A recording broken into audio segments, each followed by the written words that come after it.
Hello, my sweet and frosty friends.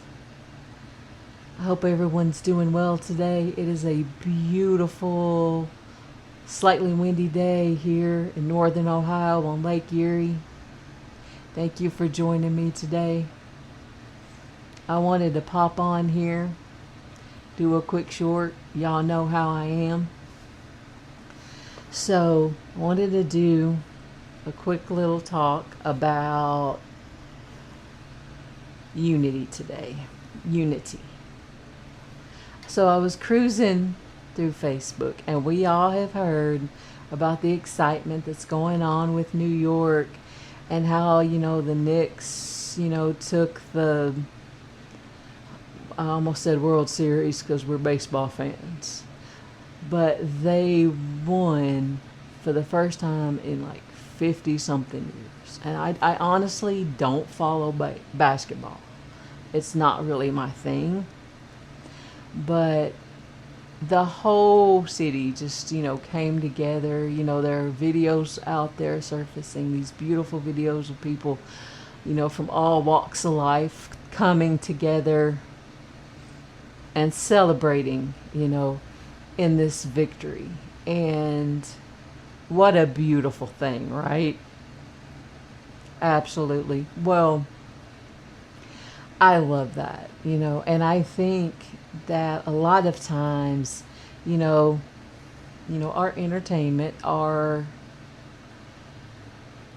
sports, our music, all of that's important. I'm an amateur artist myself. I love art in every form. I love entertainment. A little tidbit you may not know about me, I actually, aside from my psychology degree, I have a minor in music as well. I can play a little bit, I can sing a little bit, and I adore and love art in all of its forms. So I think it's really important because it brings us joy. And as I always say, do what brings you joy. You have to do what brings you joy. And sports, music, all of these mediums, all of these entertainment medias out there, they bring us joy and they bring us together. What an incredibly wonderful thing. It's incredible. So here's the thing. I want to better understand how come it takes something like, sports to bring so many walks of life together. So I saw this guy, he did this post, and I'll put it in the comments. But he was talking about how, why can't we come together, for our communities? Why can't we come together for, the small businesses in our town, for our neighbors, for our friends? Why do we allow this, division that surfaces from hate that I personally believe is manufactured through our media? I'm not being a conspiracy theorist here because I'm not a conspiracy theorist at all. But I do believe that the media has definitely spun, the political parties, the religion, and honestly, it's all things. And I'm also a bit of a tech. I did tech for 20 years. So I kind of understand a little bit about the algorithms. I understand a little bit about, AI. And these algorithms love negativity. And I've said this before. Just because you go on your social media and you put, all the nice things, like I tell y'all to do, clean out your social media, right? So you clean out all your social media, you do all the great things, and somehow this thing will creep up in there. Whether it's, a political party that you don't agree with, an issue that's really, really hot, that you have a really strong opinion about. We all have our strong opinions. Nothing wrong with that. But what do I say about opinions? Everybody's got one. They like a-holes. Everybody's got one. And my opinion isn't more important than your opinion, and vice versa. So it stirs the pot, because when you have all these opinion pieces and you start to see, what's your opinion on this, what's your opinion on that, I mean, immediately, it's stirring up. That fire is starting to grow and grow and grow. That little spark is going to, grow into a huge flame that's just going to engulf. And the next thing you know, there's keyboard fights on the internet, which I personally don't get it. I don't know why anyone wants to argue with strangers on the internet. I really don't. I think you're bored. You need to go out and get you some fresh air and sunshine, like I tell you. Stop making fights on the internet. It's not doing anybody any good. It's not doing you any good. It's just stirring you up, making you mad. It ain't doing it. They're not listening to it, because anytime that you start an internet fight, in one ear, out the other. So it's not doing anybody any good. Maybe you're getting your opinion out. That's good. I mean, that's fine. If you ask me, I say, maybe start you a channel or something. If you have big opinions about something, find your people on there. Have a powwow. But the rage baiting and the arguing and all that, it's just not doing anybody any good. I suppose it might be doing the person, if you're monetized and you're stirring up the poo to get reactions. But I don't have any respect for that at all. I won't do it. I won't be any part of that. I'll tell y'all right now, I won't be any part of that. But we need to stop that. The media knows exactly how to get us, folks. They know exactly how to stir that pot. They've been doing it forever. This isn't a new thing. It's not new. Social media, really took this thing and ran with it. But, news has preyed on our negative bias for decades, centuries even, because it works. Our negative biases are so strong that the news media will get a reaction no matter what, because they're pulling those strings. They know if they put this terrible story out there that they're going to get reactions from it. And nowadays, it used to kind of be, oh, that's terrible, this horrible thing that happened to this person. But now it's very different, because a lot of people are like, well, they shouldn't have been doing this. And it just has gotten way out of control, in my opinion. People have lost the ability a lot of times to be compassionate and empathetic. They just think that they're right. And right is very subjective. Very subjective. Even science is theory. I mean, it's theory that's been tested. And you ask me, that's better than nothing. But it is still a theory. And being right is not always as important as being compassionate and empathetic towards other people. There's a time and a place for everything. But we really need to figure out,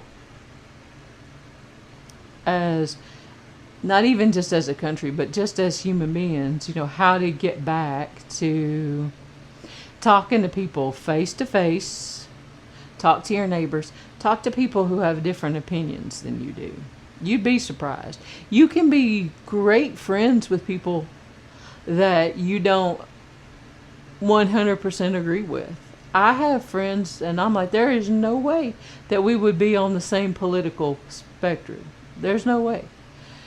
And we can talk about it because we understand, because everybody's different. This world will be so boring if everybody was the same.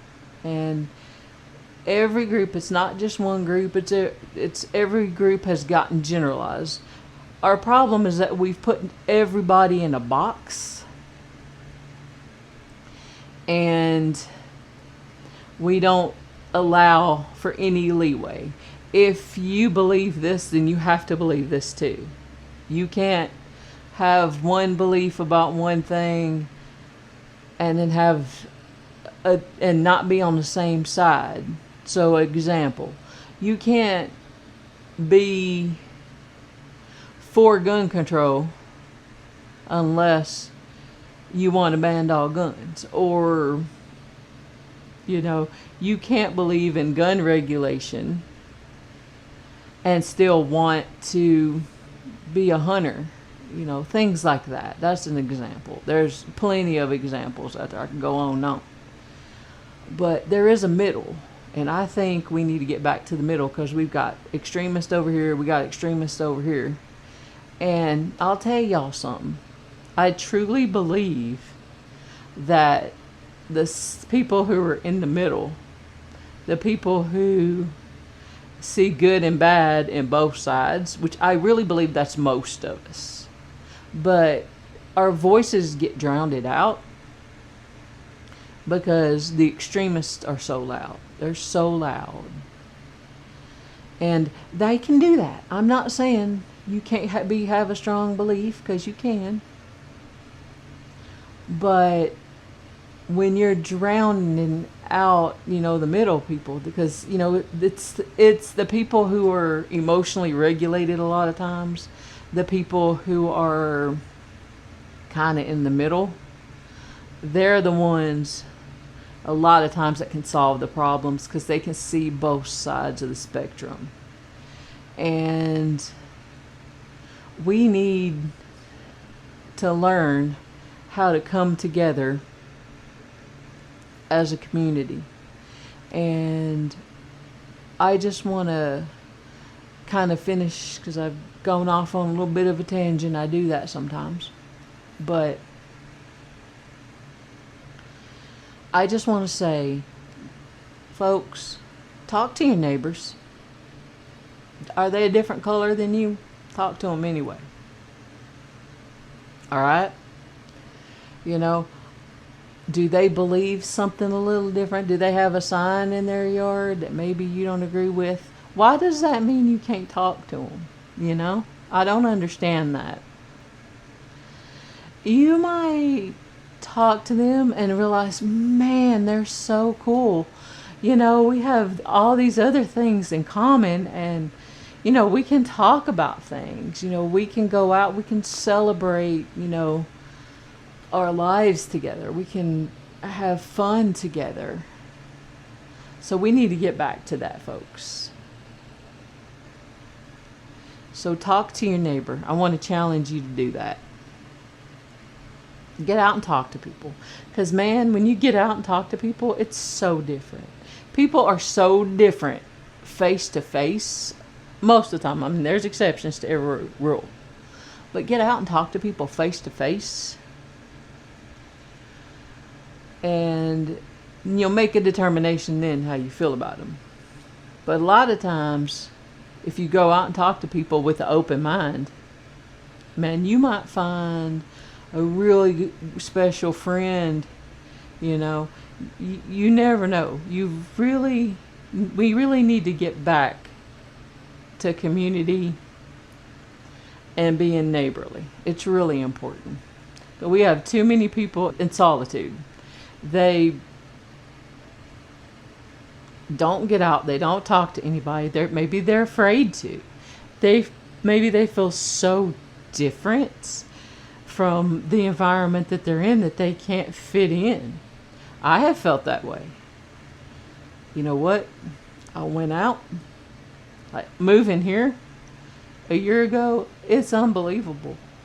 It's almost if I'm in northern Ohio, and I was born in southern Tennessee, in West Tennessee actually, and you know, totally different world. But at the same time, I have found people who are similar to me. I have met some amazing people here. I never would have, done that if I would, if I was sitting inside my house all the time, being fearful, thinking, what does this person think about me? What does this person think about me? Just go out there and talk to people. Be yourself. Don't shrink down to anybody. Don't shape shift into somebody you're not. Don't read that room and say, oh, well, I got to act like this or I got to act like this to keep these people happy. No, be yourself. And you might be surprised at who you end up, becoming friends with. So, I'm going to go ahead and end on that. I know I went off on tangent. This was just something that was on my heart today. And, I really would like to see us come back together as, a community, as a country that, believes, in freedom. We can really fix problems instead of fighting all the time because, what's that saying? United we stand, divided we fall. Divide and conquer, right? We can't be conquered that way, folks. We got to learn how to come together as a community. So when the time comes and we have to fight against something, that might be, or that we might feel like is bigger than ourselves, we're ready because we're standing together and we're standing tall, as a country, as a people. And we're not divided. So that's all I want to say today. Y'all, go out. Get some sunshine, fresh air. Talk to your neighbors today. Love yourself. Love other people. Be who you are. Be smart. Keep your Frosty knowledge, but keep it warm and fuzzy and compassionate and loving for other people, alright? We're going to talk at you later. Have a great, wonderful, blessed day, folks. We'll talk to you soon. Bye-bye now.